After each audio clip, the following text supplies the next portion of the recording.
I always start you guys out. So, hey guys, welcome to another week with the OXFam. We're back. We're bringing you guys back to Monday. It was March 7th. March 8th. March 8th. We're already into March. Man, it's crazy how fast this trip has gone by. So March 8th was Monday, and as we usually do on Mondays, we did nothing but work.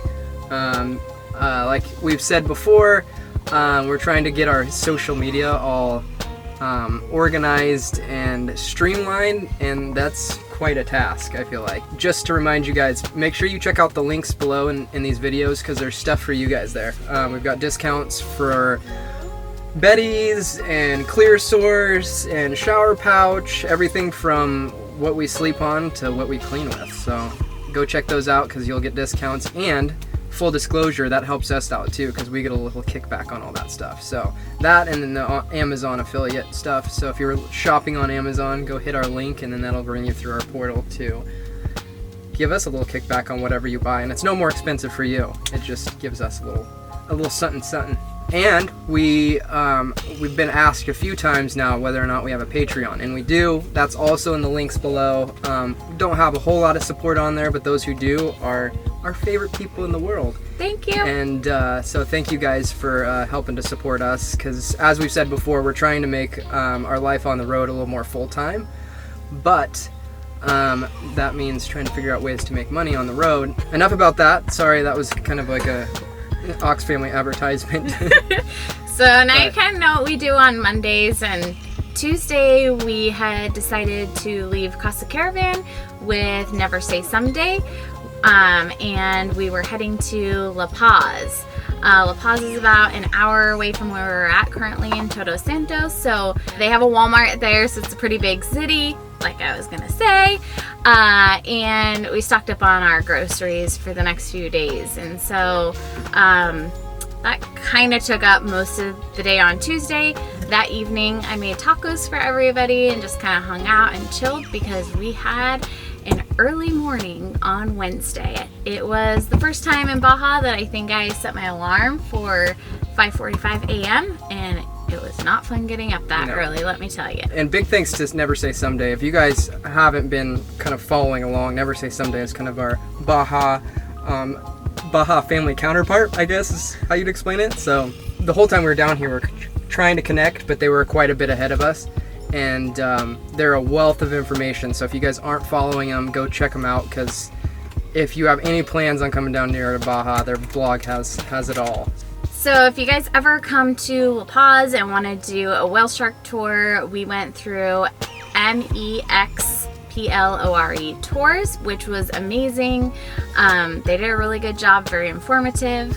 And yeah, if you guys do have little kids and you decide to do the whale shark tour, just a pro tip, get them used to snorkeling if they've never done it before, because we kind of had a little fiasco with our kids. At least they weren't used to the snorkeling equipment, and so when we actually jumped in, we got to go in 3 times to swim with the whale sharks, and the first 2 we barely saw anything because we were kind of trying to get the kids all situated and we missed it. So but it was pretty cool. It actually, one of the whale sharks I ended up in front of, and they can't see in front of them, and so it was just coming straight for me, and I'm like, what do I do? So I start backpedaling, trying to get out of the way. But they are like deceivingly fast. They're like super like slowly moving their tails back and forth, and you're trying to keep up with them, just like losing your breath, swimming like a bat out of hell. We topped off our tour with an amazing show by Dolphins. It was probably one of the coolest things, I feel like, especially for the kids, because they didn't get to swim with the whale sharks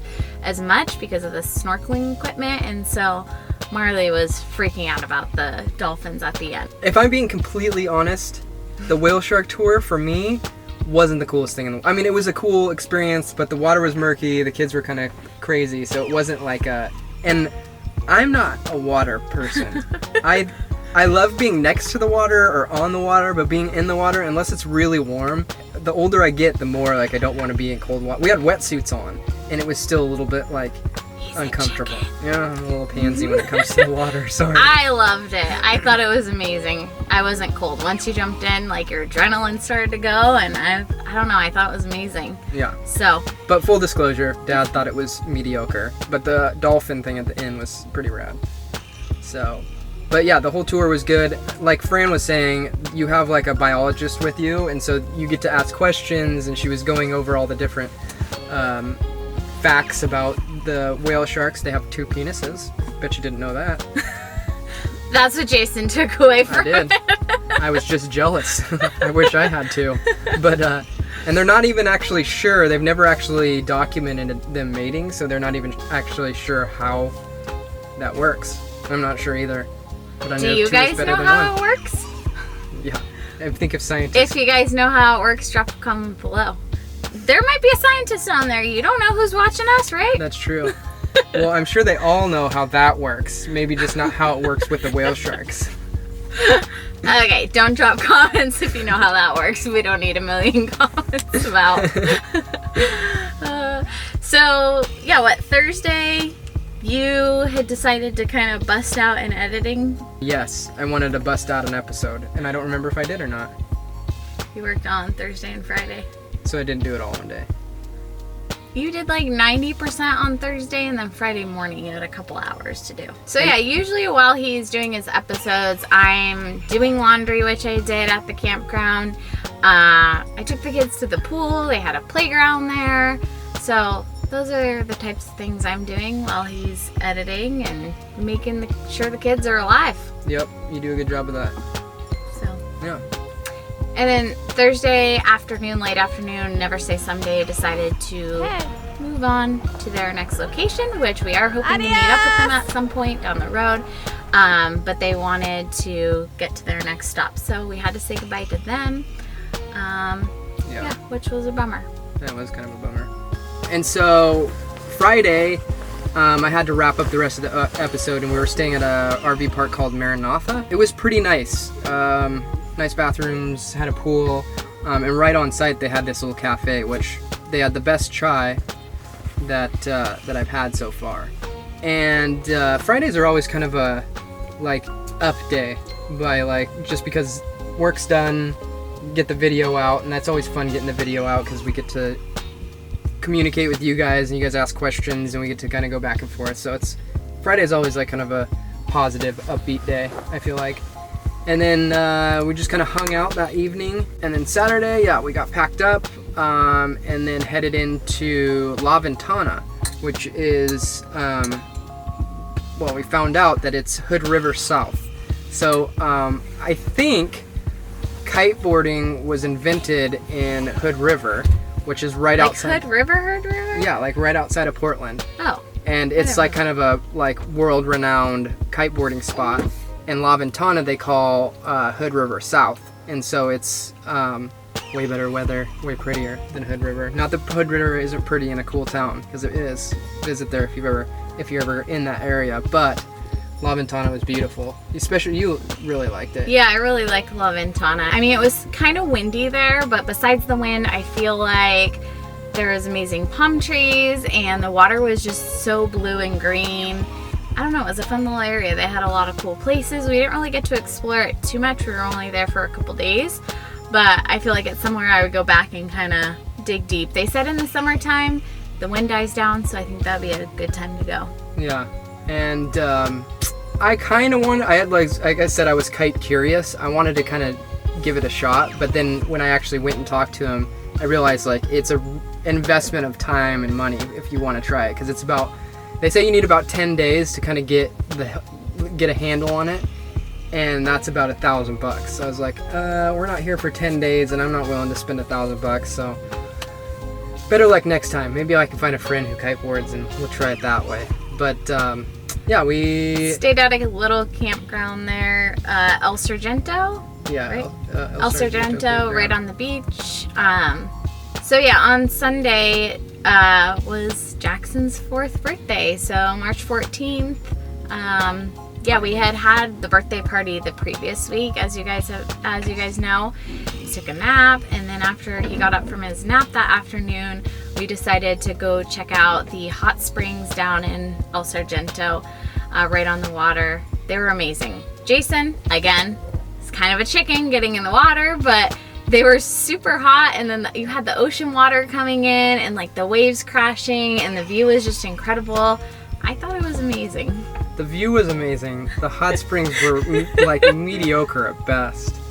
Like you had to like dig in the dirt and move rocks. It wasn't like the best hot spring. Those other hot spring pools were pretty well put together. The ones that we never used.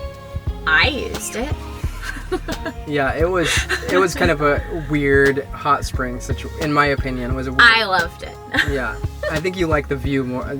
Yeah, anyways. I like the hot springs too. Yeah, and the kids were kind of back and forth, like it's too hot, too cold, too hot, too cold. But we all enjoyed it. It was fine.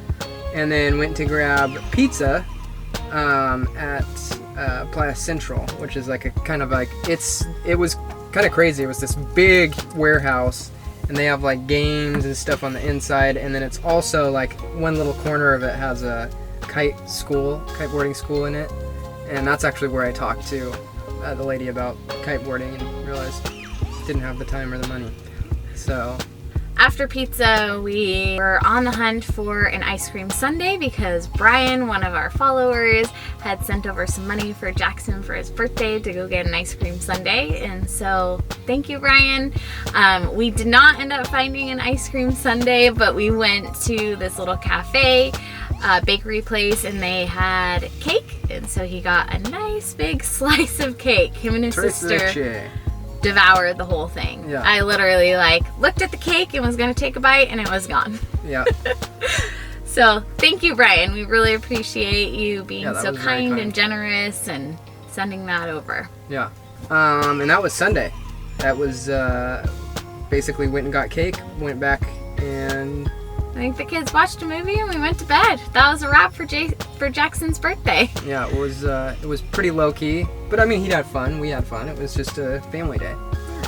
And that's it for our weekend wrap up. This was kind of a shorter one. We didn't have a whole lot to report on besides the whale shark tours, I feel like. But make sure you like, subscribe, and share if you don't mind. And as always, we'll see you guys again next week on A Week with the OXFam. You did that one on purpose and it didn't work out as well. See ya. We'll see you guys next week.